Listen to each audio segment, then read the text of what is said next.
Sa bawat araw ng ating pagtatrabaho, huwag lang nating isipin ang pagod, huwag lang nating isipin ang sweldo dahil ang tunay na halaga ng ating trabaho ay nasusukat sa katapatan at sa takot natin sa Diyos. Kapag tapat ka, kahit walang nakakakita. Kapag ginagawa mo ang tama, kahit walang pumupuri, doon nasusukat ng Diyos ang puso mo.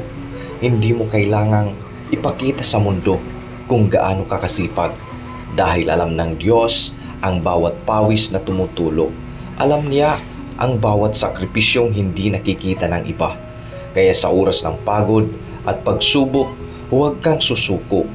Magpatuloy ka, gawin mo ang tama, maging tapat dahil sa tamang panahon, ang Diyos mismo ang gagantimpala sa iyo.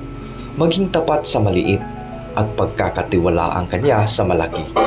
Sa dulo ng lahat ng ito, hindi ang titulo, hindi ang pera, kundi ang katapatan at pananampalataya ang tunay na magdadala sa iyo ng tagumpay.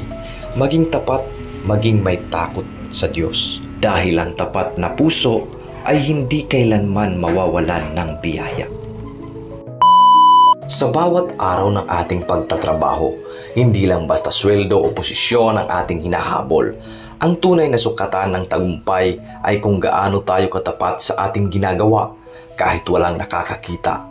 Dahil ang tunay na pagkatao ng isang manggagawa ay nasusukat hindi sa oras ng papuri, kundi sa mga sandaling tayo'y sinusubok ng tukso at pagod. Maging tapat ka sa oras, sa gawain at sa tiwalang ibinigay sa iyo. Dahil sa likod ng lahat ng yan, may Diyos na nakakakita sa bawat pawis, bawat sakripisyo at bawat mabuting gawa. Huwag tayo magtrabaho lang para sa tao, kundi para sa Diyos na siyang nagbibigay ng lakas ng biyaya sa araw-araw. Kapag tapat ka sa maliit na bagay, pagkakatiwalaan ka niya sa mas malaki. Kaya anuman ang posisyon mo, janitor man, driver, empleyado o boss, gawin mo ito ng may puso, may katapatan at may takot sa Diyos.